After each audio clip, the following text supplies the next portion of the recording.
Bom, os gregos antigos acreditavam em todos os tipos de histórias e criaturas fantásticas. Tudo bem, como esta aqui, o lendário treinador de heróis. Ele supostamente ajudou o Hércules de zero a herói. Todos nós sabemos que isso é um mito. Eu esqueci o nome dele, como é? Filoctetes. Você devia saber o meu nome. Você é a curadora. Ah, não. A curadora está doente hoje. Eu trabalho na loja de lembranças. Ah, pelo amor de Zeus, eu vou assumir agora.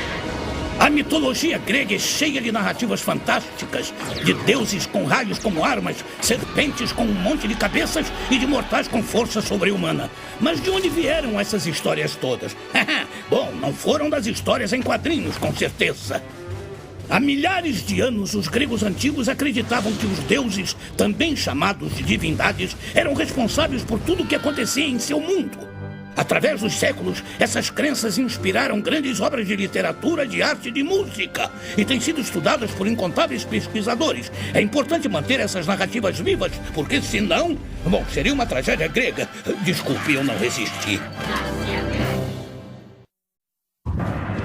Embora houvesse centenas de deuses na mitologia grega, os maiores eram 12, os olímpicos, liderados pelo todo-poderoso Zeus. Ele governava o céu e o clima, e se você o irritasse, cuidado, porque provavelmente viria um raio em sua direção. Ao seu lado estava sua esposa Hera, deusa do casamento e dos cabelos compridos. Entre os outros estavam Hermes, o mensageiro, Ares, o guerreiro, e Apolo, que todo dia puxava o sol pelo céu em sua piga de ouro. Puxa, quanta quilometragem! E havia o Narciso. Na verdade, ele não era um deus, mas considerava sua aparência celestial. Poseidon governava o mar, e sim, até Hades, o governante do mundo inferior, era um desses pesos pesados, embora raramente fosse convidado para o jantar de domingo.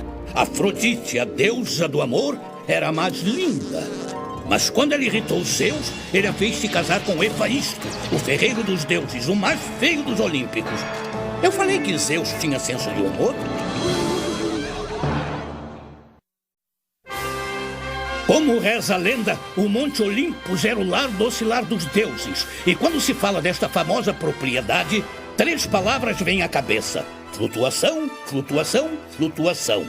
Alguns mitos dizem que este palácio marmóreo de pilares flutuava nas nuvens sobre a Grécia e tinha vista panorâmica. E diz o boato, piscina de tamanho olímpico, é claro. Outras narrativas dizem que ele ficava no topo da montanha mais alta. De qualquer modo que você olhasse, Zeus fazia com que o lar dos deuses fosse uma coisa monumental. Ou era isso, ou ele tinha um baita corretor de imóveis. Só os deuses podiam morar no Monte Olympus. Por isso, Hércules, que era meio mortal, teve que batalhar muito para conseguir a divindade, antes mesmo de pensar em se instalar nessa morada celestial. Segundo o mito, antes de Zeus e os olímpicos chegarem ao poder, a Terra deu à luz um turbulento grupo de gigantes que iam até o céu, chamados Titãs. Isso é que era desastre ambiental. Esses caras andavam pelo planeta cuspindo lava, causando terremotos, tornados, tempestades de gelo e outras coisas feias. Quer dizer, até o poderoso Zeus, líder supremo dos deuses, aparecer e dominar os Titãs. Como punição pelo mau comportamento deles, Zeus os pôs no chão literalmente. Ele os aprisionou nas profundezas da terra, onde não poderiam causar problemas. E aqui vai mais uma notícia de estremecer a terra. Na mitologia grega, Zeus era filho de um dos titãs chamado Cronos. Isso quer dizer que ele dominou o velho pai. Você acha que ele causou algum atrito familiar? Junto com os deuses, a mitologia grega fala das parcas e das musas. Vamos discutir as parcas primeiro porque elas me dão arrepios. Essas mulheres tinham a incrível responsabilidade de decidir o destino ou a sina de uma pessoa. Por isso elas se chamam parcas. Agora eu entendi. Embora fossem 3, elas trabalhavam como uma só e compartilhavam um único olho, o que devia estragar uma ida ao cinema. Uma fiava o fio da vida de um ser humano. Outra media o seu comportamento e a outra o cortava, o que lhe garantia uma passagem só de ida para o mundo inferior. Ligeiramente mais agradáveis de se ver eram as musas, as 9 filhas de Zeus. Elas tinham o poder de conceder talento e discernimento e diziam que inspiravam muitos poetas, artistas e músicos da época. Mas do mesmo modo podiam facilmente cancelar suas bênçãos e alguém podia terminar com 1 ou 2 chifres extras. Os gregos acreditavam que quando uma pessoa morria, ia para o mundo inferior. Primeiro, a alma da pessoa tinha que atravessar o rio Estige, o rio sagrado dos deuses, e um dos 6 rios que eles acreditavam que formavam um mundo inferior. E o senhor deste reino apavorante era um cabeça-quente malvado chamado Hades, que adorava receber companhia na calada da noite. Você sabia que na mitologia grega Hades e Zeus são irmãos? É isso mesmo. E a razão do Hades ter ficado com o mundo inferior foi ele ter tirado o palito menor quando Zeus dividiu um universo. Um pobre diabo. Falando em mundo inferior, reza a lenda que o cão de guarda de 3 cabeças de Hades, Cérbero, guarda fielmente a entrada. Lindo Totó, Totó, Totó. Embora tecnicamente Hércules não fosse um deus, ele ainda era mais forte e mais heróico do que qualquer deus de lá. Mesmo na infância, o H mostrou que 2 cobras venenosas não eram páreo para ele. Para se pôr à prova, Hércules teve que superar uma série de desafios conhecidos como os 12 trabalhos de Hércules.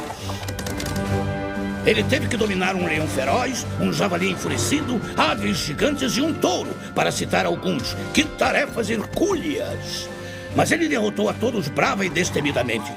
É claro, eu ensinei ao garoto quase tudo o que ele sabe, embora raramente eu leve o crédito. Mas não vamos abrir essa caixa de Pandora. De longe, a maior batalha do Hércules foi contra a Hidra.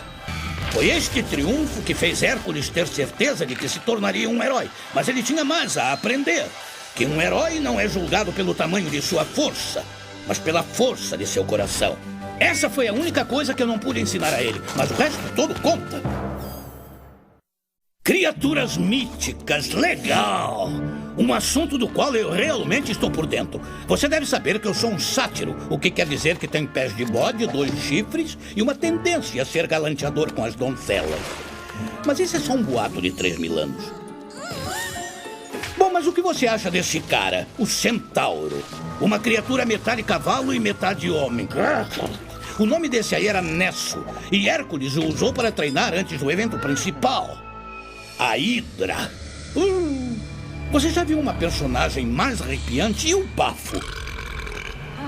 Mas a Hidra tinha uma característica impressionante. Para cada cabeça perdida, nasciam 2 em troca. Belo truque. Mas não foi bastante para o meu garoto, Hércules. E tinha Pégaso, todo mundo adora ele. Um cavalo branco, 2 asas, sem cérebro, mas com a capacidade de voar. O que com certeza era melhor do que andar na época. Você não faz ideia de como aquelas estradas antigas eram terríveis para os cascos.